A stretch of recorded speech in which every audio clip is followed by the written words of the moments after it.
Number 10. Allfather Doom. This is the Doom of 2099 who would become known as Allfather Doom. He made his first full appearance in Doom 2099 issue number 1 after previously appearing in Marvel Comics Presents issue 118 in a preview. Doom's origins are pretty wild in this universe, to be honest. The reality of Earth 928. Initially, he woke up to the year 2099, he was in pain, and he seemed to have no clear recollection of all the years that had passed prior to him waking. He simply knew who he was and what that meant. Seeking out his nation of Latveria, Doom discovered upon returning to the capital that someone else now ruled the nation in his stead, a cyborg known as Tiger Wilde. Initially, Doom failed to best Wilde in combat in his attempt to win back his throne. However, this is Doom we're talking about, and eventually he would concoct a plan that would successfully allow him to reclaim his place as a ruler, reclaiming the love of his people and defeating Wilde for once and for all. And friends, before we move on to our next spot on this list, if you love what we do here at Top 10 Nerd, why not show us you love us by clicking that like button?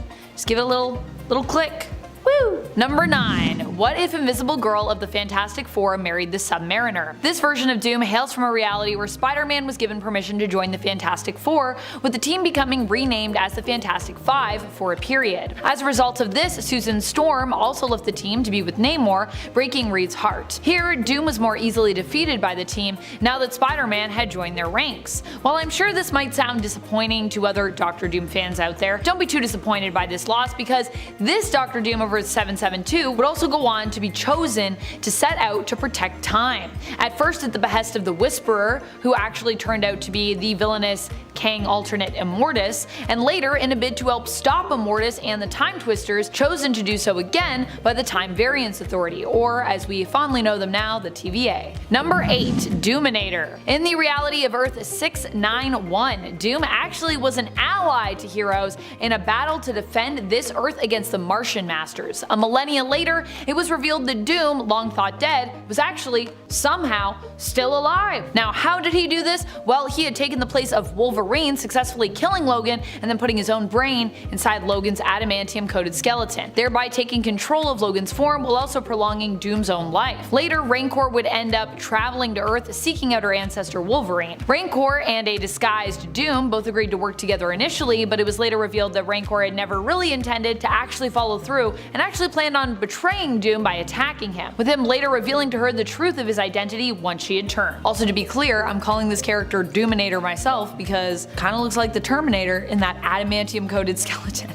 But that is not an official name or an editorial name used for this character, just when I chose myself. Number 7. Age of Apocalypse. In the Age of Apocalypse reality of Earth 295, Doom is still the ruler of Latveria. He obviously rules one of the few places that initially Apocalypse does not yet control here. Apocalypse first conquers the US in this reality, and Doom is one of the surviving humans who attempts to actually come together with other people to stop Apocalypse from fully taking over the world. He becomes the director of the Eurasian security for the Human High Council, but ends up being tricked into a meeting with Mikhail Rasputin that is really part of a plan to try and conquer the human race. Mikhail is hoping to basically convert humans into cyborgs that he could then use to fight against Apocalypse himself. This version of Doom isn't so much a straight up villain anymore, as he's one of the people who actually stands up against Apocalypse, the true villain on this alternate Earth and in its story. Number 6. Emperor Von Doom. This is always a weird one to me. This version of Doom comes from one of the versions of Earth that are glimpsed in the Marvel novel trilogy The Chaos Engine. In the book X-Men/Doctor Doom, The Chaos Engine,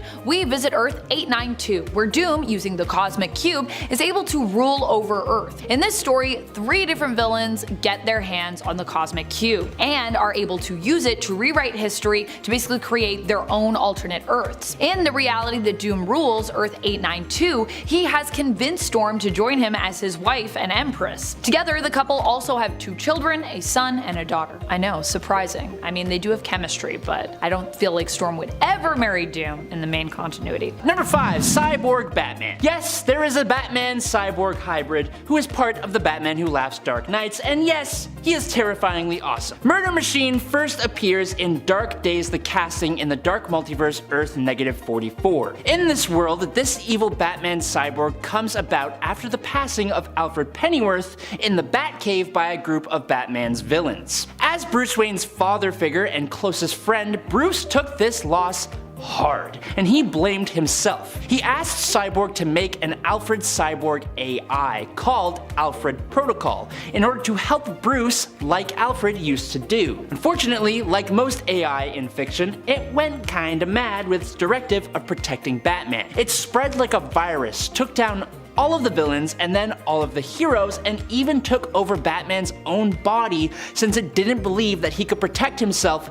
well enough. And Batman just didn't want to be separated from Alfred, so he was totally cool with it. Number 4, Devastator. On alternate Earth -1, Batman and Superman were pals and everything was dandy. Until one day Superman changed and rampaged, turning on humanity. Superman took out almost everyone and Batman tried his best to help bring his friend back. But once Superman took out Lois Lane and then cut off Batman's arm, there was really no going back from that point. Batman decided to inject himself with the Doomsday virus, turning him into the Devastator, powering him up enough to take out Superman but also making him lose all sympathy. He still retains all the knowledge of Bruce Wayne plus the fighting skill, and he acts as the muscle for the Dark Knights. Truly a monstrous and terrifying Batman. Number 3, Eradicator Lois. For this point, we are going back in time to the infamous death of Superman. When Superman fell in the fight between himself and Doomsday, it didn't hit anyone as hard as it hit Lois Lane. Well,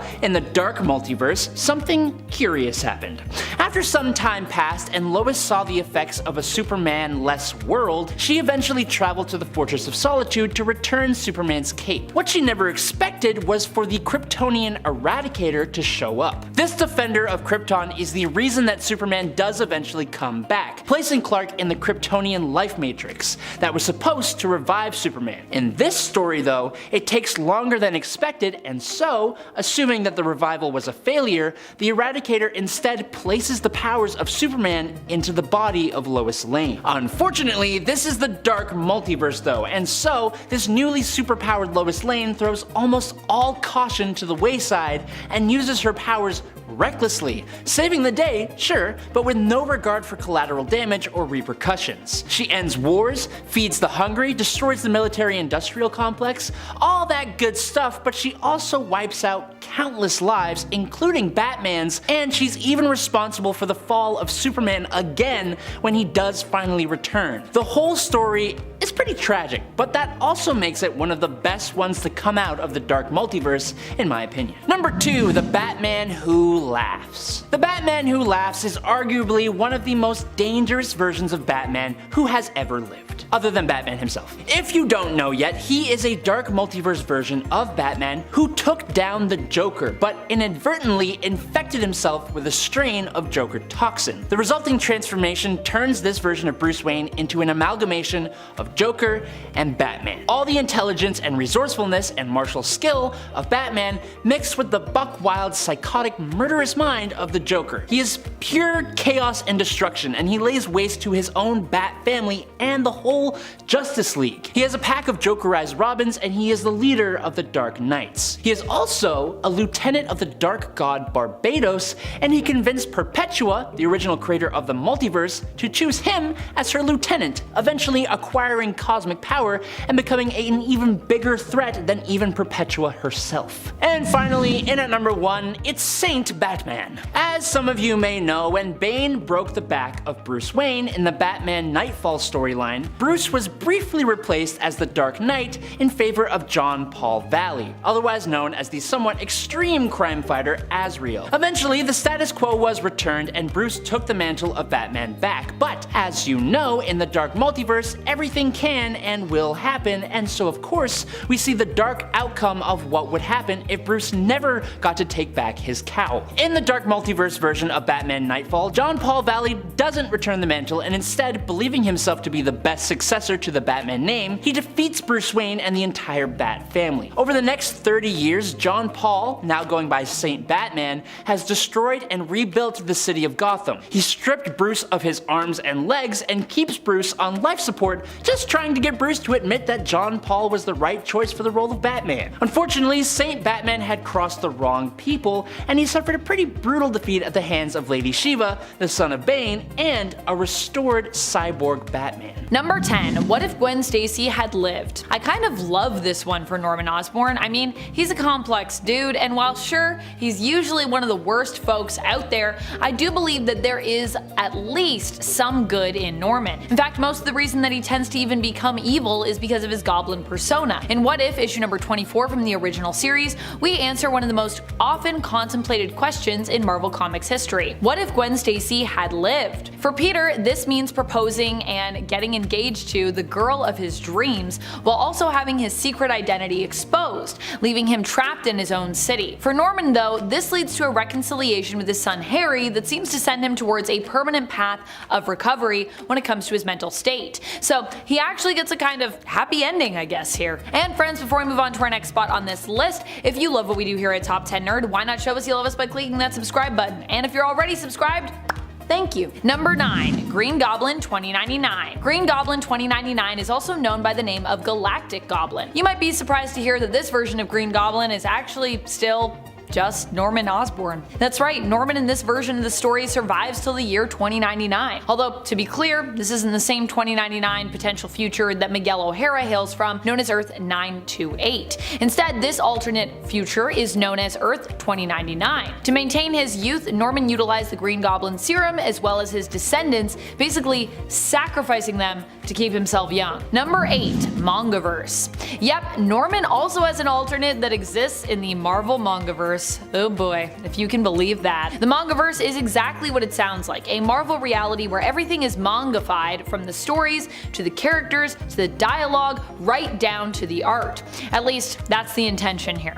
The Earth is known as Earth 2301. Norman Osborn here is still the head of Oscorp, but is also a leader of a group known as the Graffiti Ninja, who he uses to help him carry out his less than legal business in the world of crime. I'm not entirely sure, but I think this group is similar to the Shadow Clan in this universe, in that they are also, I think, a bunch of ninjas. They would also be attached to the mystical world through their connection to Norman as well, who in this reality possesses magic and magical abilities, basically acting as like a sorcerer. Green Goblin can also don his mask in this reality to summon demons, which also increases his power levels. Number 7. The Fairy Godmother. Oh my goodness, I just love the whole design and idea behind this character, so cool. This version of Norman Osborn hails from the Edge of the Spider-Verse comic, which I already knew I needed to read and get caught up on, but now I definitely need to do that ASAP because this character just has me being like, I need to read this story. The Fairy Godmother is known as Norma, and in her universe of Earth 423,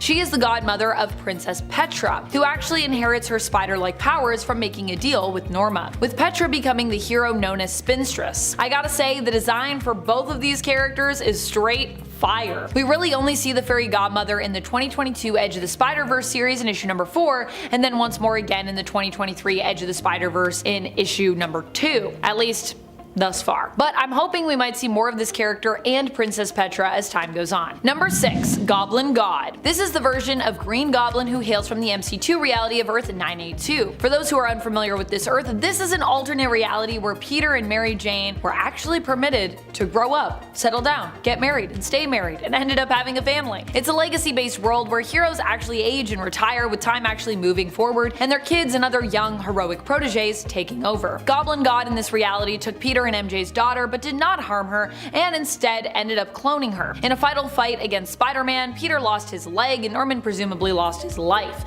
having been in the crossfire of one of his own pumpkin bombs. His grandson, Normie Osborn, goes on to become the new Green Goblin here, initially starting out as a villain, but quickly becoming sort of an ally and confidant to Spider-Man's daughter, May, who is also known as the hero Spider-Girl, and later as Spider-Woman. Number 5. Dark Ages. In this alternate Earth, after a battle with an ancient galaxy-attacking robot called the Unmaker in the core of the Earth, because that's where battles take place, I guess, Doctor Strange opened a portal that created an EMP that would defeat the Unmaker, and this totally worked, but Strange died before he could close the portal. This resulted in an absolutely humongous EMP that shut off all of the electricity on Earth. Now this led to various wars in the post-apocalypse, taking out tons of people, and eventually, after things calmed down a little bit, people lived in various little tiny communities surviving against attacks from vampires and werewolves and all that fun stuff. In Europe, however, the mutant apocalypse had taken over, and using the Purple Man, he brainwashed geniuses from around the world and then began attempting to reawaken the Unmaker for his own villainous deeds, causing all of Earth's heroes to band together to try and bring him down. Number 4. House of M. There was a small chunk of time in Marvel Comics where the Scarlet Witch went just a tiny little bit out of whack and maybe changed all of reality to make Magneto the ruler of the world. With a mutant like Apocalypse running around though, Magneto would have some competition. Apocalypse in this reality met Magneto after a group of his mutants were taken out by Sentinels and he proposed an alliance. But that didn't last very long, as Apocalypse disapproved of Magneto's mercy towards humanity and those who Apocalypse considered weak and unworthy. The two fought,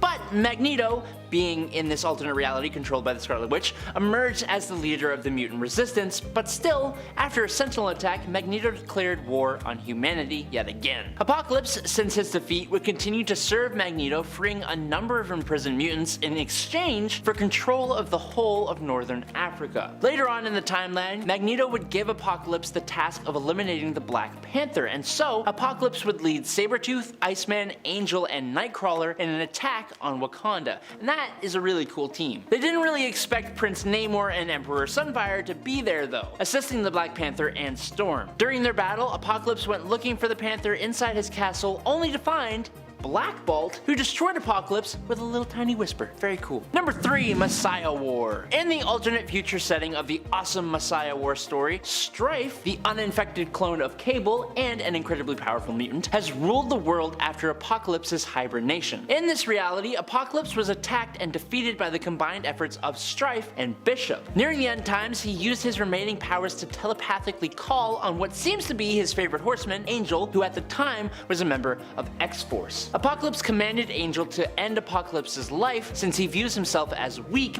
but surprisingly, Angel refuses to do so and instead gives Apocalypse pieces of his metallic wings. They're the same metallic wings that Apocalypse gave to him in the first place. Apocalypse used those metal feathers to restore his own powers, and now, back to his full self, he convinces Angel that they should take down Strife together, as a team. Both of them headed for Strife's citadel and defeated him pretty easily, but then Apocalypse took interest in the mutant Messiah, Hope Summers, and said that one day she will become a vessel for his soul, and it was then that Cable and X-Force surrounded him and demanded the surrender of Hope. Thanks to Angel sparing and restoring Apocalypse's life, he agreed to stand down but warned Cable that he will be coming back for the child, and Apocalypse is last seen dragging Strife to be his next vessel for his soul. Sounds terrifying, but it's how it goes, I guess. Number 2. Archangel. Apocalypse, one of those who agreed to be the instrument of the Celestials on Earth to ensure the natural evolution of superior species, used the Death Seed to transform individuals into his various horsemen of death. One of the most famous of those individuals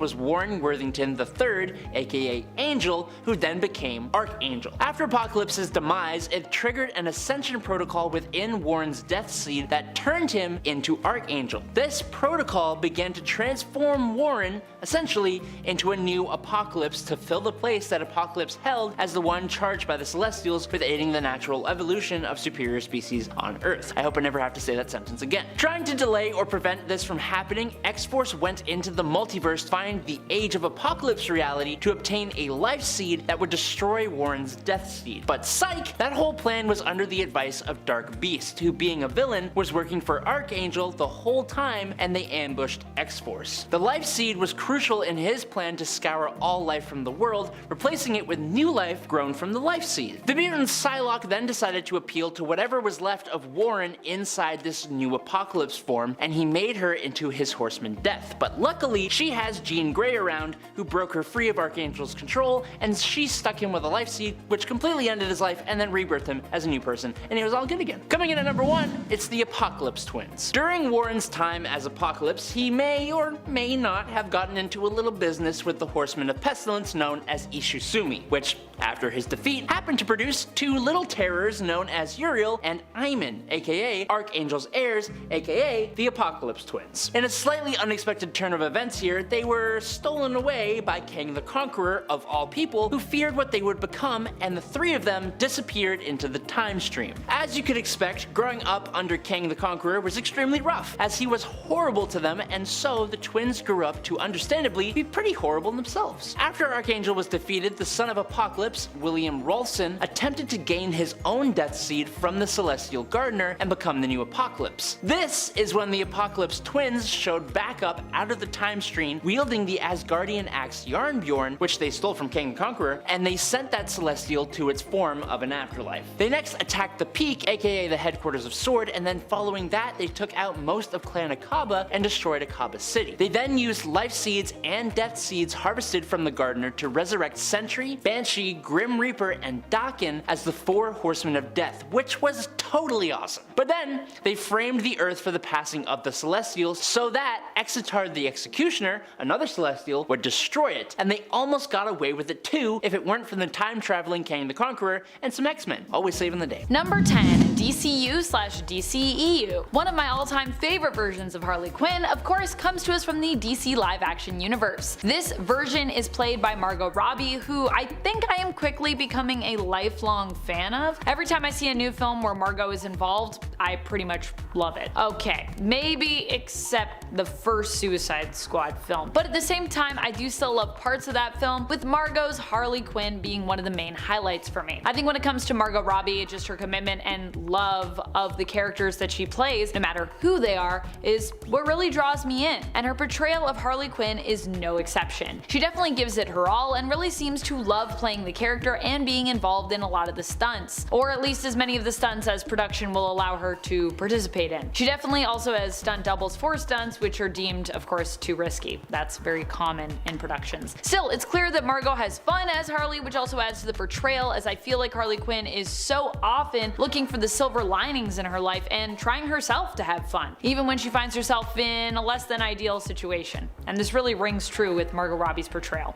And friends, before we move on to our next spot on this list, if you love what we do here at Top 10 Nerd, why not consider subscribing? Click that subscribe button, do it if you haven't already, because if you have, then you'll be unsubscribed, so then don't click it. But if you haven't, click it. Number 9. Bizarro Harley. Bizarro Harley didn't last too long, only a single issue. But she was memorable to me when I read her, which is why I'm including her here. I like how she basically tries to tell her off her original self here, which would be her main continuity version at the time, the version from New Earth, that version of Harley Quinn. Bizarro Harley says to her that she might actually be the Bizarro version, based on her messed up relationship with the Joker and their history and how crazy she herself is. In the end though, Harley Quinn defeats Bizarro Harley Quinn by making her contradict her own Bizarro programming, thereby causing her to self-destruct. Hence why she's only around for an issue. But still, I like the concept. Number 8. Harley Sin. Harley Sin does not get enough love in the comics. She acts as kind of a foil for Harley Quinn, or at least has in the past. In the main continuity, I believe, although with Harley Quinn comics it's always hard to tell if we're really in the main continuity or not, because things can get kinda weird and kinda meta. Sin made peace with Harley. However, she recently then reappeared in the Harley Quinn and the Birds of Prey comic, which I don't think is part of the main continuity because it's Black Label, but then again, it could be. And in that story, she was once again a villain to Harley, so she flipped back. Harley Sin wanted to join up with the Harley Quinn's gang of Harleys initially, attempting to join her crew, but she didn't make the cut. Number 7. Gang of Harleys. Not only are there alternate versions of Harley that exist throughout the multiverse, but even within the main continuity itself, Harley Quinn actually has alternates. Remember how I mentioned that Harley Sin once tried out for Harley Quinn's Gang of Harleys? Well, that is still a thing. Harley's Gang of Harleys is made up of other Harleys who Quinn herself handpicked. I gotta say, I love them, and I love that in the comics, this is her crew. I'm not up to date on the Harley Quinn animated series right now, I'm a little bit behind, I need to catch up, but as much as I love Harley's crew in that universe, and I really do, I hope we also get a little nod to the comic book main continuity crew she has and has had with the Gang of Harleys. The Gang of Harleys exists in the Prime Earth continuity, and currently the members include Carly Quinn, Hannah Quinn, Harvey Quinn, Harlem Quinn, Harley Queens, Bolly Quinn, and Coach. Number 6. Batman 66. Have you ever wondered what Harley Quinn would be like were she to have existed back in the 1966 Batman live action series with Adam West? Well, Wonder no longer. We have the answer to that in the form of a comic, and if you were wondering, yes, Harley Quinn does fit pretty perfectly in this world. She herself can be pretty silly, and the Batman 66 universe itself is also prone to being kinda goofy and over the top in the best of ways. So despite being created in the 90s in the animated Batman series, she actually feels right at home, I would say, in the comic based off of the live-action 60s series. Number 5. Carnage 1602. This version of Carnage hails from the reality of Earth 311. What is Earth 311? Well, it is considered to be the comic book home of the 1602 reality. If you aren't familiar with 1602, let me get you up to speed. In this reality, many of the classic heroes and villains we know and love from the present day in the Marvel comic book continuity were sent back in time to come to prominence instead during the year 1602. This was done as part of Kilgrave, the Purple Man's plot to remove Captain America in another timeline where Kilgrave basically became president of the United States. He was like, look, I don't want to deal with Captain America, so rather than killing him and making him a martyr, Kilgrave decided to displace him in time. So instead, heroes like Captain America, Doctor Strange, Nick Fury, Spider-Man, and Black Widow existed way before they would normally back in the past. The version of Carnage that exists there was Canis Cassidy, who claimed to be possessed by a demon. He wouldn't appear in the standard 1602 series, but instead was introduced in an alternate reality story featured in Amazing Spider-Man issue number 1 from 2015.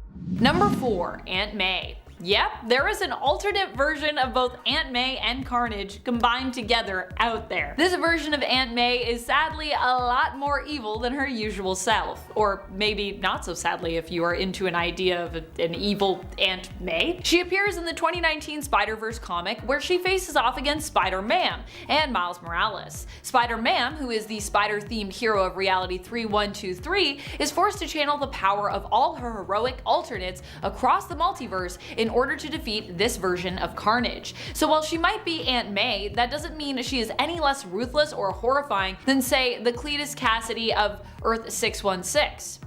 Number 3. Spider-Man/Batman. One of the craziest appearances of Carnage has to come from the crossover comic Spider-Man/Batman. If you're wondering how these two heroes from two completely different publishers managed to get together in a comic book, the answer pretty much is amalgam. This is around that time, and DC and Marvel were doing a bunch of cool crossover things. Back in the day, Marvel and their distinguished competition were actually a lot more willing to team up if it meant telling cool stories by teaming up cool characters who you'd otherwise never see meet each other. I'm sure the money they made from these crossovers also didn't hurt either. In the Spider-Man/Batman team up, Cletus ends up seemingly being cured, but has the chip that essentially cured him disabled by his symbiote, returning him back to Carnage. Once free, Carnage kidnaps Joker and basically does the same for him, because he was also, cured, proposing that the two of them should team up. Doesn't work out too great, but it's a pretty wild team up idea. Number 2. Carnage Cosmic. There was a time when Carnage actually ended up going cosmic in terms of his power source and level. The Carnage symbiote at one point jumped ship to Norrin Radd, one of the Heralds of Galactus. While in the main continuity the bond between them did not last, there is a what-if comic that imagines what could have happened had the bond between them remained. In the end, in this alternate reality, in order to prevent Carnage from having too much power and control over him, because Silver Surfer was struggling, he ended up regaining control temporarily and used that time to hurl himself along with Carnage into the sun, sacrificing himself. However, apparently that wasn't actually the end, as somehow the two of them survived, reappearing again in the 2013 comic Longshot Saves the Marvel Universe issue number 3, which I didn't even know was a thing, but apparently it is, and now I'm curious and I kinda wanna read it. This happened probably thanks to Silver Surfer's powers and not Carnage, who, is pretty susceptible to fire damage. But maybe the power cosmic somehow saved them. Number 1. Grendel Symbiote. While this is still technically Cletus Cassidy as Carnage, some may consider the Grendel symbiote to be a different version of Carnage altogether, since the Carnage symbiote itself at this point in the story is kind of dead and gone. And honestly, so is Cletus. He basically is a corpse that was revived and put inside a symbiote so he could be brought back to life. And I guess maybe if there's a little bit of blood left in him, Carnage could come back through that. I don't know. He still has consciousness and everything, but I'm not sure if we'd quite call him alive here, and I'm not sure if we'd quite call this, original Carnage. Definitely it's a different version. This version of Carnage is probably one of the most horrifying when you consider its purpose. The Grendel symbiote takes the place of Carnage and is used by Cletus to hunt down all the codices on Earth, which exist inside former hosts of symbiote spines. Acquiring the codices bolsters his own power, with the main goal being to wake up Null, god of the symbiotes, one of the biggest bads around, which is supposed to happen once all the codices have been gathered and combined. Starting off the list today at number 10 is Red Death. The Dark Multiverse was given to us largely by telling the story of multiple different versions of Batman who have each been twisted into a corrupted, villainous version of Bruce Wayne. Brought together by the Batman Who Laughs, the Dark Knights are basically like an evil collection of Batman from across the Dark Multiverse, each one standing in or representing a member of the Justice League. Arguably one of the most popular of these Batmen would be Red Death, an evil Bruce Wayne with the powers of the Flash. In his dark reality, Bruce Wayne was pushed to the limit after losing so many of his sidekicks, which should be a good reason for why he should stop recruiting younglings to be his Robins, but I digress. Believing that he needed to be more brutal in his crime fighting and that he would be better at using the Speed Force than Barry Allen, Bruce took down Flash's rogues, took their equipment, and then used it against his fellow Justice Leaguer. Batman then strapped Barry to his Batmobile, fused it together with the Cosmic Treadmill, and then he drove it all into the Speed Force, absorbing Barry and his powers. Bruce, now empowered with the Speed Force and much more evil than he should be, became the Red Death and joined with the Batman Who Laughs and his Dark Knights. Number 9. Last Son. While the majority of characters given to us from DC's Dark Multiverse are alternates of Batman, thanks to the Batman Who Laughs and his Dark Knights, the Dark Multiverse is a place where everything can go wrong with anyone. Probably the most alarming of the Dark Multiverse alternates would be the dark versions of Superman, and the Last Son, in my mind, stands above the rest. This version of Kal-El came from a dark universe corrupted by the Darkest Night, and instead of crash landing straight on Earth from the destruction of Krypton, Superman's rocket got lost and exposed to the cosmic storm of a black hole. When he finally reached his destination, Earth, the last son of Krypton was burning with the energy of 1,000,000 suns. It sounds super cool, and Last Son looks absolutely amazing, but his whole concept is based on Superman's fear of becoming overcharged by the sun, and his capabilities are through the roof. He's terrifying. Number 8. Robin King. Probably the most depraved, psychotic, and disturbing of the Batman Who Laughs posse would have to be the Robin King. Instead of becoming Batman, this young Bruce Wayne lost his parents just like every other, only it was by his own hand. This Bruce was depraved basically from birth, so much so that it even scared his version of Alfred Pennyworth, who still continued to protect the young Wayne. After the passing of Joe Chill and Bruce's parents, the young fella found that he felt mainly cheer from all that altercation. He was inspired by a robin singing and how the bird is known for taking over the nests of other birds. Under that ideology, he began to put together an arsenal and a utility belt, which he would then use to take out police officer James Gordon and Alfred once they were able to prove that Bruce was responsible for the passing of his own parents. Robin King then stuffed the Flash's mom inside Barry's ring, he took out the Arcane family and obtained the Rot,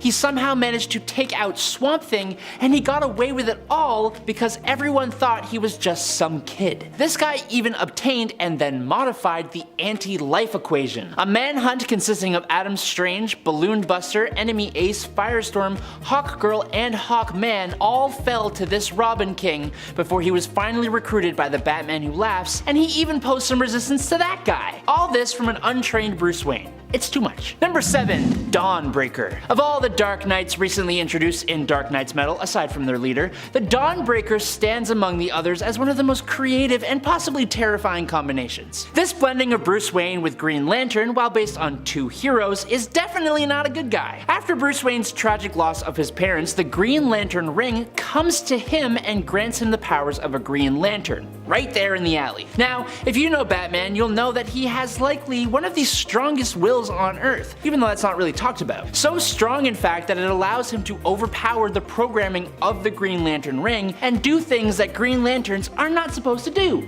like using his monstrous hard-light constructs to take down criminals permanently, or like taking out the whole Green Lantern Corps and the Guardians of the Universe. stuff like that. He is a crazy powerful version of Batman, and I think it would be really cool if someone could put him on the big screen, in a sort of superhero horror movie, or something like that. Number 6. The Drowned. Bryce Wayne was the Batwoman of the Dark Multiverse Earth 11, and this vigilante had a romantic relationship with a certain Sylvester Kyle. When Kyle lost his life to rogue metahumans, it flicked a switch inside of Bryce, and she decided to systematically take down every single metahuman she could find. The craziest thing is that she did just that, wiping out every single metahuman who walked on land. But Bryce didn't think about the metahumans of the sea. Just 18 months after taking out the last land-based metahuman, Aquawoman and the Atlanteans revealed themselves and returned to the surface from years of self-imposed exile. While they came in peace, Bryce had such a mistrust of anyone,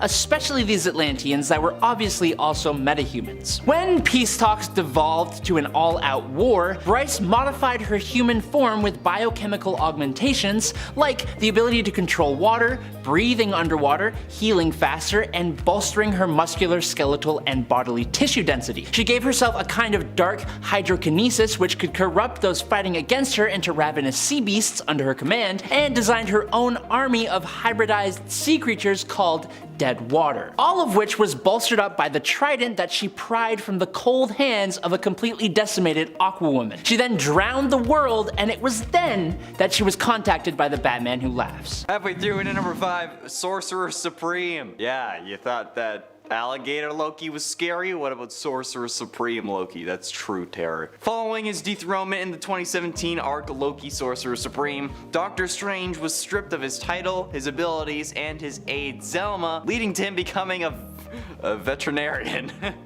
for elderly talking dogs, specifically bats. His talking dog. After a failed encounter with Loki resulted in Bats' death, Strange ends up pulling a John Wick and seeks aid from a greater force to counter the God of Mischief. That's what those movies are about, right? While Loki ranks among Marvel's most supreme magic users, his power alone can't really match Doctor Strange. But man, yeah, with the Sorcerer Supreme powers, he's gonna go kinda nuts. And then like I said, there's John Wick Vengeance, and then obviously it doesn't last forever, but like, yeah, Loki with Doctor Strange powers, that's going on the list. No way that's not going on the list. Number 4, Avenger Prime. Avengers Forever is a true treat for anyone who loves the multiverse and seeing alternate versions of different Avengers. It's truly a lot of fun. Robbie Reyes, the All-Rider, or he was a Ghost Rider but he became All-Rider, is pulling together this awesome Avengers team that faces up against the Doom Above All, an army of Mephistos and Doom's Masters of Evil. The team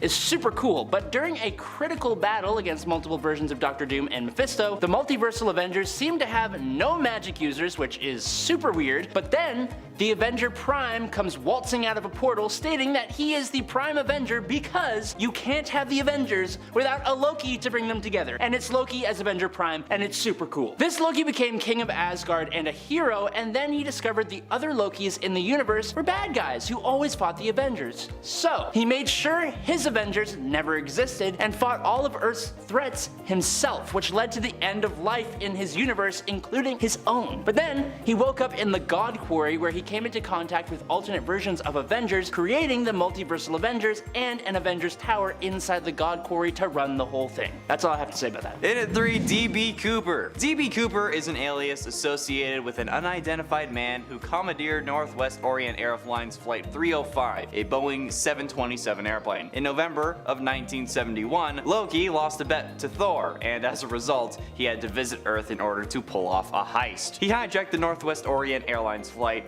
305 in the United States under the pseudonym of DB Cooper, informed Florence Schaffner that he had a bomb and demanded $200,000 in ransom. To comply with the hijacker's demands, the plane landed, exchanged passengers on the plane for the ransom money and backup parachutes, and then they went back up in the air. Loki then collected the ransom money and proceeded to jump out of the airplane with a parachute, only to be transported back to Asgard by Heimdall using the Bifrost Bridge, leaving only a few $20 bills in his wake, which is where the mystery comes from, because if you don't know, DB Cooper jumped out of the plane, never to be seen again, but they couldn't find a body or the briefcase, but they found bills in the water somehow. So yeah, if you were wondering, it was Loki, at least in the MCU, although probably here too.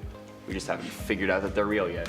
Number 2, Ultimate Loki. Loki, Laufey's son in the main Marvel universe, is a pretty dastardly devil. He's always got schemes on schemes and is just doing what gods of mischief do best, using his sorcery, but he's also somewhat redeemable. The Loki, Odin's son of Marvel's Ultimate Universe, is kinda just a madman, but one with the ability to warp reality. He could retcon history into anything he desired by either creating events that never happened or erasing events as if they never happened. He could create copies of himself, change the color of the skies, render himself near impervious to harm even from Thor's hammer, and summon armies of monsters. One of the first things this Loki does, while a member of the Warriors 3 alongside Thor and their brother Balder, is visit his giantess mother, steal the Norn stones, and completely take the life of Balder. He then took on the guise of Baron Zemo during World War II and led an attack on Asgard with frost giants, Germans, and some super soldier Germans that he created. This got him banished to the room without doors, just like he planned, apparently. He was then eventually freed from the room, and unlike his brothers who had been reborn as mortal men, Loki was still a god, and an incredibly powerful one. He would be one of the main threats faced by the Ultimates when they formed, but was eventually depowered by Odin, so sucks to suck. Actually, I'm pretty sure he came back, so I guess it sucks for us. And finally, in at number 1, Necro God Loki. If you don't understand why that's number 1 just from the name alone, then yeah, I guess I'll explain it. Originating from All Black and the infamous Necroverse, this incarnation of Loki stands as the most formidable and the most badass.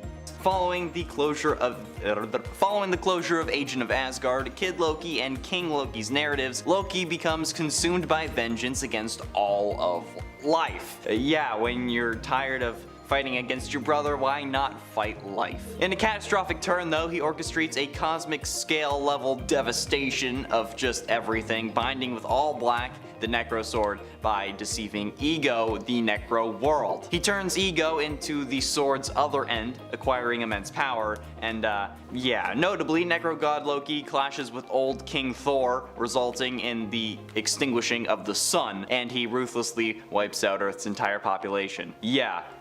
What the hell? He can also time travel, because why not throw that in there? They're already gonna wipe out Earth. There's no stakes anymore. But yeah, just yeah. Number 10, the Age of Apocalypse. When the Mutant Legion decided that he was going to go back in time to try and end the life of the villain Magneto before he could become what he was destined to be, he happened to accidentally take out the wrong mutant, his own father, Charles Xavier. This created a separate new reality where it was Magneto who founded the X-Men, and without the protection of Xavier, Apocalypse began his plan for world domination 20 years early. Turns out, that was the move, as doing this allowed him to take control of the entirety of North America and begin his plan of survival of the fittest by attempting to cull all of humanity. Apocalypse with his forces conquered Japan, Wakanda, and Atlantis, destroyed half of South America and Central America, and took out almost all mutants with telepathic or time travel abilities. With the help of his new horsemen, Mr. Sinister, Abyss, Mikhail Rasputin, and his son Nemesis, Apocalypse ruled over America while trying to defeat his only real resistance, the X-Men and the European Human High Council. He eventually managed to capture Magneto and his son Charles, although the rest of the resistance was able to break into Apocalypse's citadel in the ruins of Manhattan. With his last bit of strength, Magneto, furious at Apocalypse for terrorizing the world, magnetically tore his body in half, and it was so cool. I'm leaving out a lot, but the Age of Apocalypse is pretty huge, and I've only got like a minute here, so we're moving on. Coming in at number 9, it's the Mangaverse. In Marvel's arguably underrated Mangaverse, Apocalypse is the main enemy of the Avengers, and really, the whole entire world. His main goal, instead of survival of the fittest, was to straight up cleanse the world of the weak that were draining the world of its resources to maintain their pathetic lives. So similar, but kinda still different. This Apocalypse had his horsemen in the form of Archangel, Mr. Sinister, Emma Frost, and Juggernaut, which I think we should admit is quite the stacked up team. The last time the Avengers fought this Apocalypse, they barely escaped with their lives. Given Apocalypse's control of technology, Tony Stark kept the existence of his robots secret even from the rest of the Avengers until he had no choice because of the Hulk. Apocalypse learned of the location of the Avengers' robots via his Phalanx spies, and so he dispatched his horsemen to the Avengers' secret mountain base in China to seize the robots. This went pretty badly for the bad guys, so then Apocalypse left Egypt and went to China himself, where he confronted the Avengers mano a mano, or mano a team, I guess. Their attacks had zero halo effect on him, forcing them to combine their vehicles into the ultimate Iron Man, aka an Avengers Iron Man Zord. The best part about this Apocalypse is that he has special attacks like the Apocalypse Beam and Armageddon Kick, and he does like martial arts. It's kinda cool, I guess. Number 8, Ultimate. Apocalypse in the Ultimate Universe is actually quite strange. When Apocalypse first showed up here, he was actually a vision or apparition who could only be seen by the schizophrenic Mr. Sinister. This Lord Apocalypse that seemed to live only inside of Sinister's head and as a stuffed effigy apparently made Sinister his herald and gave Sinister a mission to take the lives of 10 innocent mutants in order to bring about Apocalypse's manifestation. After Sinister launched a failed attack on the Xavier Institute for Higher Learning to complete the task, he was captured and imprisoned by S.H.I.E.L.D. While in his cell, Apocalypse came to Sinister again and commanded him to choke himself, which he failed to do, but would eventually succeed at when he turned up passed out in the afterlife with his t-shirt lodged in his throat. Kinda bad. But that was all actually a ruse. Apocalypse was pleased by Sinister's ability to get out of custody, and so he managed to return Sinister to life, and so Sinister set out again to eliminate mutants in order to obtain the 10 he was supposed to get for his master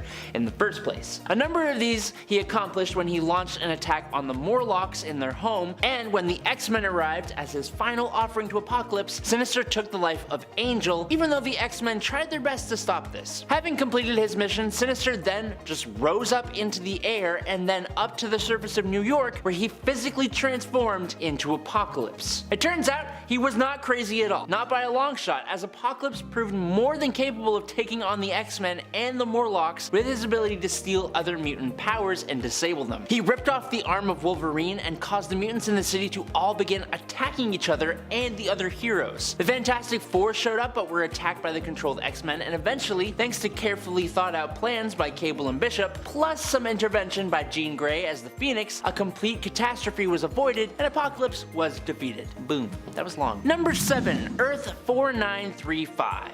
As some of you may know, Apocalypse and the mutant Nathan Summers, aka Cable, have a lot of history together. When Nathan was a freshly born little bean, he was infected with the techno-organic virus by Apocalypse as a test of his worthiness to become a host for Apocalypse. When the X-Men fought off Apocalypse and recovered Nathan, Cyclops begrudgingly agreed to send Nathan away to the future with the hope of him being cured. Earth 4932, or Earth Ascani, is that future. Taking place in the late 36th century, where Apocalypse ruled the entire Earth, Nathan arrived and he was immediately cloned just in case he could not be saved. When this Apocalypse found out that Nathan was in the present day, he sent out his forces to capture Nathan, but he had actually taken the clone instead. That clone would be raised up by Apocalypse with the hopes of him becoming the next host body for Apocalypse. Apocalypse named that clone Strife, after a villain he fought in the modern day, who was actually an adult version of this kid, which really confuses things kind of, just a tiny bit. Since his current body had grown old and feeble, Apocalypse raised Strife to be extremely powerful as he planned to transfer his consciousness and power into Strife's body. Now, the real Nathan, who was being raised to be Cable by Jean Grey and Cyclops in this future world, ended up disrupting Apocalypse's plan, with the teenage Cable defeating this old and decrepit Apocalypse in combat. Number 6, AD 3167. In this alternate reality, which appeared in Extraordinary X-Men number 11 from June 2016, Apocalypse showed up in the 21st century, bringing with him the Great Trials. This event saw the end of entire civilizations and races on Earth and left only the Atlanteans, the Inhumans, an AI race known as the Stark Self, the Wakandans, the Mystics, and the Maloids, and they all lived under Apocalypse's rule on Omega World. This was a huge structure composed of bubble worlds that preserved what little remained of Earth after Apocalypse's ascension. The part that will blow your mind is that Omega World itself, the entire structure, is Apocalypse. He still had a human form, and that essentially functioned as the Omega World's heart, keeping the whole place functional. At the same time, his horsemen functioned as Omega World's like antibodies, being sent out to cleanse the structure of anything that could harm their master. The mutant Colossus and a bunch of young mutants were transported to this world, where Colossus was captured and became another of Apocalypse's horsemen. Apocalypse was now after an ark being held by the mutant kids that contained thousands of mutant embryos. But he should have left it alone because it got him a good old sword in the back by the end of the story, so sucks to suck. Number 5, Noranasaurman. Noranasaurman is the dinosaur version of Norman Osborn from Earth 66. That's right, he's got a dinosaur alternate. If you were curious to learn more about him, I would highly recommend checking out Edge of Spider-Verse issue number 1, where he made his first and only appearance. Norman is of course a Tyrannosaurus Rex who enjoys preying on smaller, weaker dinos like Tarker, a pterodon. Man, who doesn't love dinosaur versions of characters? I know I do. Both Pater and Norin were in the middle of a fight when they were struck by an alien spider-infested meteor which had fallen to Earth. The collision caused them to swap bodies and also left Ter, now in Norin's body, with spider-like abilities and powers. Tragically, this one issue that Norin appears in is probably all we will get to see of him based on what happens in this story. That's all I'm gonna say about that. Number 4, Goblin Gwen. Not an official editorial name or used for her currently, I don't think, but just a name that fits with the current way that we tend to name our alternate Gwens in the Marvel multiverse. Currently, in her reality of Earth 3109, Gwen was known simply as Green Goblin or just Gwen Stacy. This character makes her first appearance in Spider-Gwen Ghost Spider issue number 1 from 2018. Here we learn that this version of the character actually started out as a hero, fighting side by side with this universe's Spider-Man, Harry Osborn. After the death of both Harry and losing her father, George Stacy, Gwen's goblin persona takes hold of her, successfully becoming her dominant persona for years, until Ghost Spider, Gwen Stacy of Earth 65, arrived and was able to help Goblin Gwen's friends Mary Jane and Peter Parker track her down so that they could cure her. Number 3, President Ozzy Osbourne. President Osborn hails from the same Earth as everyone's favorite new Spider-Man from across the Spider-Verse, Spider-Punk, and one of my favorite alternate Spider folks for years. In this reality, Norman is known as Ozzy Osbourne, Norman Ozzy Osbourne. In this reality, his company Oscorp created Venom. Spider-Punk defeated him in the midst of a riot using some amps and an electric guitar. He really is the coolest, honestly. Despite the fact that it had seemed that Spider-Punk had pretty permanently, I'll say, defeated Osborn by, well, separating his head from his body, in reality, Norman still lived, but secretly ran the country from behind the scenes, letting everyone else believe he was really gone to help strengthen his position, as his demise had left him a martyr in the eyes of the people. President Osborn would return with a robotic body to fight against not just Spider-Punk, but also his fellow allies Captain Anarchy, Riot Heart, and Kamala Khan. Number 2, Ultimate Green Goblin. Ultimate Green Goblin hails from the universe of Earth 1610, also known as the Ultimate Universe. Named after the line of comics it appeared in, which itself was named after the Ultimates, this universe's version of the Avengers team, although they also have an Avengers team as well, but that team is kind of more like DC's Suicide Squad in terms of makeup and purpose, so although it's named the Avengers, it's only really in name alone. In this universe, Green Goblin is a lot more physically intimidating, more beast-like or demonic in appearance, with giant muscles, giant arms, and giant feet. Still, this version of Green Goblin is also Norman Osborn, founder and CEO of Oscorp. Norman in this reality surmised that because an Oz formula altered Spider had basically given Spider-Man his abilities and powers, that he himself could use the same formula mixed with his own DNA to become a superior version of himself. However, clearly this backfired, instead transforming Norman into a big green monster. Maybe because inside he is a big green monster, who knows. Number 1, Raimiverse. I mean, probably one of the best versions of Norman Osborn out there is Willem Dafoe's interpretation of the character for Sam Raimi's Spider-Man films. I love that this version of the character has become so iconic, despite the fact that Willem Dafoe really only played Green Goblin and Norman Osborn in that first film. At least, you know, while the character was alive. After that, it is just the ghost of Norman who basically haunts his son Harry, demanding that he avenge him. I think I love the fact that mainly this Norman is only featured in the first film, and yet his presence just lingers throughout really this entire franchise, really based mainly on his performance just in that first film alone. Willem Dafoe just also feels like a perfect cast for that role, and clearly understood the depth to this character, cementing him as a villain that feels surprisingly real for a guy that dresses up as a goblin like it's Halloween and flies around on a glider throwing little explosive pumpkins down at his enemies. I mean, that all sounds pretty ridiculous, and yet Willem Dafoe has convinced me it's serious business in those movies. Serious business, but also sometimes silly. You can be both. Number 10, the Spider. The Spider is basically an alternate version of Carnage that combines his character with that of Spider-Man's Peter Parker. He made his first appearance in Exiles issue number 12 in 2002, and hails from the reality of Earth 15. Here, the Spider is not a hero but a villain who was incarcerated for his crimes. Like Cletus, the Spider was also a redhead and also a mass murderer. What is it with redheads being presented as murderers or folks who are prone to extreme darkness in stories? He possessed the same powers as our 616's Carnage, but also combined with Spider-Man's powers, making him potentially even more deadly. And friends, before I move on to our next spot on this list, if you love what we do here at Top 10 Nerd, be sure to let us know by clicking that like button. Seriously, it does help us out. Number 9. Avengers Alliance. When it comes to the Carnage from Avengers Alliance, there are quite a few people that love this version of Carnage. Really, he's pretty much still the same old classic Cletus Cassidy, but I think the design and artwork here is what puts people over the moon for him in the game, or in the game that used to exist. Also, I think most people just miss the days of the Avengers Alliance game, since that game is no longer active. In the game, Carnage was firmly established as being more powerful as both Venom and Spider-Man, and even the two of them combined. While Avengers Alliance is no longer available to play after being shut down in 2016, Marvel Strike Force is available and is also a turn-based strategy game with its own Carnage, if you are one of the folks who missed the Alliance days. Honestly, it sounds like Marvel Strike Force is basically like what replaced it.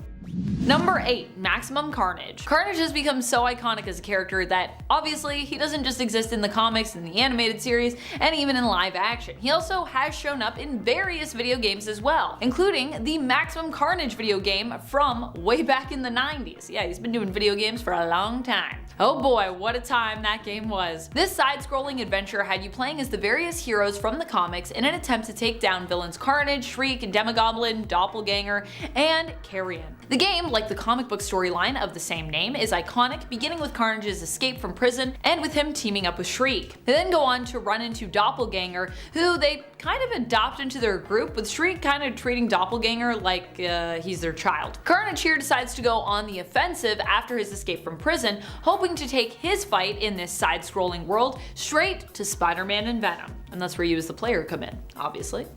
Number 7. Let There Be Carnage. Was Woody Harrelson a weird choice in terms of the casting of Cletus Cassidy? A little bit. But was there potential there? Most definitely. Woody Harrelson is one of those performers where I generally tend to really enjoy his performances, and I think he does unhinged characters pretty well, honestly. So there was a lot of potential when it came to him taking on the role in Sony's sequel to Venom, Let There Be Carnage. Also, Andy Serkis directing, I thought that would be a good time. Unfortunately, that film just, in my opinion, was not very good. The corny elements were just too overwhelming for me to really enjoy it, although I do still think it had some value in terms of just like pure, raw entertainment. If you want to be entertained, it'll probably do that for you. I think it's always hard when you're bringing a character like Carnage to live action though, because it makes everything that he is so much more real. It's hard for you to connect with someone like Cletus, so you either have to make him the best bad guy around and make him really, really terrible and unrelatable, which is usually done really well in the comics, I'd say, or you have to build some kind of bridge for the audience to connect with him, which honestly, good luck in that regard, and I do think the movie kind of tries to do that a little bit, and it's a disservice, I think, a little. Still, it was cool to see the attempt, and I did like some of the stuff that they did with him in terms of the approaches to the fights and, you know, his views of the world. Number 6. Spider Carnage. For a brief time, Ben Reilly was actually Carnage, or a version of Carnage, rather. He became known as Spider Carnage. This happened after the Carnage symbiote had escaped Ravencroft. Ben Reilly actually chose, as Spider-Man, to put himself in the path of Carnage, sacrificing himself to bond with it so that he could protect others from the sadistic symbiote. He was like, I will be the only one, that way no one else will be hurt by it. However, this wouldn't last too long, only a few issues. John Jameson, son of J. Jonah Jameson, would help to free Ben Reilly's Spider-Man by targeting him with microwave radiation. Actually, that would really hurt. I would not want to be microwaved. Still, the idea of Carnage wielding Ben Reilly is pretty cool to me. While Carnage is definitely one of the most evil Spider-Man villains around, he also happens to be one of the most powerful symbiotes as well, with his strength at times rivaling even that of Venom. In fact, I would say most days it's rivaling Venom. Maybe not now, but in the past for sure. Number 5. White Knight. White Knight Harley Quinn is another beast altogether. This version of the character actually has a pretty tragic backstory when it comes to a relationship with the Joker. Instead of him being a deranged criminal from the start, he actually is shown in a more sympathetic light, with it quickly becoming evident based on his and Harley's story that he was mentally unwell and simply just needed some help. After Jack, which is Joker's name here, returns to Harley, seemingly cured, Batman is the one who is more painted as the villain of the story in this reality. In the end though, Jack does give into the darkness and he ends up kinda being swallowed up by it, leaving Harley alone with 2 babies on the way. What does she do after this loss? Well, she keeps fighting. In her most recent series, White Knight Presents Harley Quinn, she becomes a psychological consultant for the GCPD, helping them to investigate a string of murders as they attempt to catch the killer, with her doing profile work for them, and also kinda like, you know, just being a vigilante. Batman even makes her a suit. Oh, I love the fashion in that series. It looks so good. Number 4. Black Label Birds of Prey. I'm not really sure where this exists in terms of the DC universe or perhaps multiverse, but I'm just gonna assume, considering it feels like it's inspired by the Birds of Prey film, that it's set in its own universe. I was really excited for this Harley Quinn and the Birds of Prey comic when it was first announced. Amanda Connor and Jim Palmiotti worked on the book and I just love them together with Harley Quinn. They do such great work. This comic was also Black Label and therefore could afford to get more raunchy than the standard DC comic fare. Here, Harley Quinn sort of teams up with the Birds of Prey to take down the Joker. Well, basically the Birds of Prey want her to leave Gotham for her own safety and their own peace of mind, whereas Harley wants to team up and kick butt, so they're not really fully united in this comic, but that's what makes it more fun. The series itself is awesome, and Harley here is also hilarious and epic, but I gotta say it was slow in regards to its release schedule from issue to issue, so that was rough if you were reading it as it came out, but if you just go back and read it now, it's pretty fantastic. Number 3. Batman Arkham. This version of Harley Quinn comes to us not from a comic or a TV series or even a film, but instead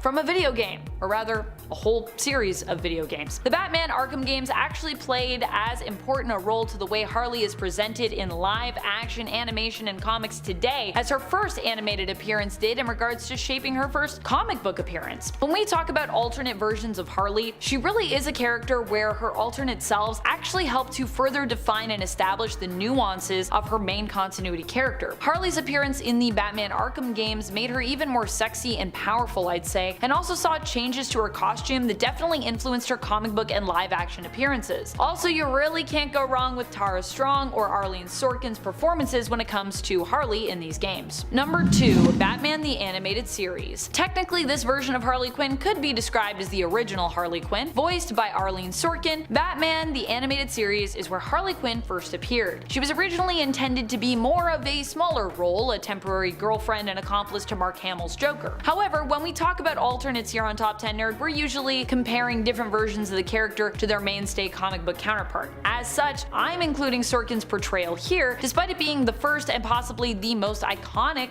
appearance of this character. This is always the version folks most want to see me cosplay as, to be honest. I don't have that one yet though. I should do an animated series Harley though. I love Harley. You can never have too many Harley cosplays in my... I don't have that one yet though. I should do an animated series Harley though. I love Harley. You can never have too many Harley cosplays in my mind. Number 1. Harley Quinn the Animated Series. Harley Quinn the Animated Series is probably one of the coolest versions of Harley we have thus far. Also, her series just slays me. It is so much fun, which is also probably why I love this version of Harley Quinn so much and had to give her my top spot. Harley Quinn in the animated series is voiced by Kaley Cuoco. For a while, some believe there was actually beef between Cuoco and Margot Robbie, who plays the live action version of Harley on the big screen, but it turned out this was all fabricated and hearsay. Of course, there is always room for more Harleys, and I think these two ladies are both just happy to be playing the character. There's no real beef between them. The one thing Kaley does that differs drastically from how Harley is usually portrayed, or rather I guess that she doesn't do, is the accent. Kaley does not do Harley's classic Brooklyn accent. For some, this is actually a deal breaker, but I still love Kaley's work voicing the character myself. Also, how can you not love this show? It's so good. I know I'm not caught up, but I bet it's still good. that is still amazing. Alright, coming in at number 10 today is The Reigning. The Reigning storyline happened in Thor Volume 2 from 2003 to 2004, and it basically saw a future where Odin passed at the hands of Surtur and Thor took his place, but then took Asgard to Earth and essentially put the entire world under his rule for hundreds of years. It created a dystopia where Asgardians were the elite and humans just tried to survive. Loki in all of this played the role of chief advisor and prime minister of the magistrate presiding over New Asgard, and he seemed to have become Sorcerer Supreme along the way. Or at least he had Doctor Strange's stuff. But with Thor becoming a shell of who he once was, Loki had been secretly providing, as well as profiting off of, internal strife in order to consolidate power for himself. Classic Loki. He was responsible for slaying Balder, the Avengers, Scarlet Witch, and Jane Foster. He did a whole heck of a lot more, but he absolutely paid for it before this reality was erased by Thor himself. It denied Crocodile Loki. In this timeline, Loki was either born or turned into an alligator, but you know, of course I'm going to talk about Crocodile Loki. Not alligator Loki, there's a difference. One day he reportedly ate a neighbor's cat and then was detained by the Time Variance Authority for creating a Nexus event, which caused a detour in their version of the sacred timeline, because he wasn't supposed to eat the cat. Oh wait, no, he was supposed to eat another neighbor's cat. Yeah, apparently that's going to ruin the universe. You ate the wrong cat. I don't know how that's possible when it's a sacred timeline, but you know what, that's aside the point. They needed to get the merchandising in there. He was then subsequently pruned and sent to the Void, where he met Kid Loki, Classic Loki, Boastful Loki, and yeah, you know, it's the classic Loki tale, but as a crocodile. Joys. As they made their way across the Void, Loki demanded an explanation for his current whereabouts, forcing Kid Loki to silence him, which is just funny, because this freaking alligator could talk, but oh well. Yeah, it's Loki but as an alligator, okay? That's why he's on the list. There's not much more than that. It's just funny. Number 8, Raised by Frost Giants. A perfect what-if tale. It's almost surprising it wasn't done before this point. In What If Thor in 2018, we get the story of what if Thor was raised by Frost Giants instead of Loki being raised by Asgardians. Simple, but brilliant. Laufey, the king of the Frost Giants, defeats Odin in their battle super long ago, and just as Odin took the infant Loki, Laufey takes the kid Thor and raises him as his own. Loki is obviously here too, and like usual, Thor and Loki form a pretty tight bond as adopted brothers. Unfortunately though, due to Thor's strength and skill in battle, not to mention his fondness for summoning the power of lightning, he is praised among the Frost Giants and by Laufey himself, who begins to completely forget Loki, his actual true son. Instead, Loki finds the captured Freya in the dungeons and she teaches him how to use magic. Loki eventually busts her out of prison and together they attempt to escape to Midgard. They go to the ruins of Asgard first and attempt to repair the Rainbow Bridge until Thor and Laufey show up. Loki ends the life of his father while Thor unknowingly ends his mother with a blast from his giant ice hammer, Ice Crusher. Thor almost takes out his brother as well, but at the last minute, he lets him go. We don't know what happens next, only that Loki went to Midgard, had kids and a family, and apparently became a hero. So, yeah. And it's 7 Earth X. The entity that would evolve into Loki originated on a distant planet under the manipulation of the Celestials. Through their reproductive methods, the Celestials infused an embryo within Loki's world, altering the genetics of its inhabitants to grant them protective abilities for said embryo. Over time though, Loki and its people underwent various mutations that led them to lose their distinct forms, becoming defined by external perceptions, so it's kind of like an eye is in the beauty of the beholder thing, except it's with people. Having fled their planet, they arrived on Earth and encountered the ancient Norse civilization, particularly a storyteller named Donnerson, and he played a crucial role in shaping Loki and the other Asgardians, believing them to be gods of their legends, you know, just on Earth this time. Eventually, Donnerson merged with 2 Asgardians and assumed the role of Odin, but yeah, Loki lost all awareness of his true origins. But like, yeah, it's weird. It's definitely a weird one. Number 6, Boastful Loki. Not much is known about the history of this Loki for certain, and that's what makes him so intriguing to me. He claimed to have defeated his world's Captain America and Iron Man and collected all 6 Infinity Stones, but his tales of exploits were not taken seriously even by other versions of himself. He also wields a very strange looking hammer that seems to be made out of a chunk of metal I-beam with a piston rod for a handle, I think that may be the part that has me the most curious of everything about him, to be completely honest. In any case though, he was arrested by the Time Variance Authority and pruned, ending up in the void at the end of time, and he has teamed up with Classic Kid and Alligator Loki, like we talked about before he betrayed them, making a deal with President Loki. Spoilers, sorry. Number 5. What if Dr. Doom had become a hero? In this reality, Victor had a life that was quite similar to his Earth 616 main continuity counterpart, up until the time that he was in university, and Reed Richards gave him advice on his experiments. In this reality though, Doom decided to actually take Reed's advice and implement it, avoiding becoming injured and scarred. Victor would then seek Reed's help in reaching out to the afterlife to contact his mother Cynthia. Now the two actually succeeded in doing this, and Doom learned that his mother's soul was being tormented in a version of hell. Instead of having a suit of silver metal armor, this version of Doom would acquire a golden suit of armor that was made for him by Tibetan monks. He left his studies in university and set out to study the occult and gain further knowledge of the arcane. He acquired the knowledge needed to save his mother's soul, and in doing so became a sworn enemy of Mephisto, in whose hellish realm Cynthia's soul had been trapped. And of course, I mean, even in the main reality, I feel like Doom and Mephisto never really get along, do they? Number 4. Dr. Doom. Dr. Doom. I love Dr. Doom. Just the whole look of this character is fantastic if you ask me. Dr. Doom hails from the reality of Earth 8311, which is the toon reality that Peter Porker aka Spider-Ham is from. What I think I love most about him is that he is Doom, but is also a duck. I don't know why, but I feel like a character like Donald Duck would, or maybe Scrooge McDuck would, make for a good fit when it comes to what his duck persona could or would be like. Dang, now I want more Marvel and Disney classic crossover content. That would be super cool. This version of Dr. Doom is not only a major villain from his universe, but also at one time successfully became a pop music sensation and star. Fun fact. Number 3. Sorcerer Supreme. For those who are unaware, Dr. Victor Von Doom has always been in the running to become Sorcerer Supreme. He's considered to be one of the prominent magic users in the running for this position, should we ever need someone to replace Doctor Strange. Kind of both a terrifying and exciting prospect. In the reality of Earth 938, as seen in 1989's What If series in issue number 52, we answer the question, what if Doom became Sorcerer Supreme? He becomes a student of the Ancient One here, hoping to find a way to save his mother, Cynthia's soul, after failing to do so on his own. This version of Doom also runs into the alternate reality as Stephen Strange, who still seeks out the Ancient One for help to heal his hands. Doom's response is to basically simply chop them off and replace them completely with robot hands that are even better than Strange's ones once were originally, and causing Stephen to simply become a footnote in this alternate Doom story. I love that fix that Doom has. He's just like, why don't we just chop them off, replace them with some robot hands, fixed.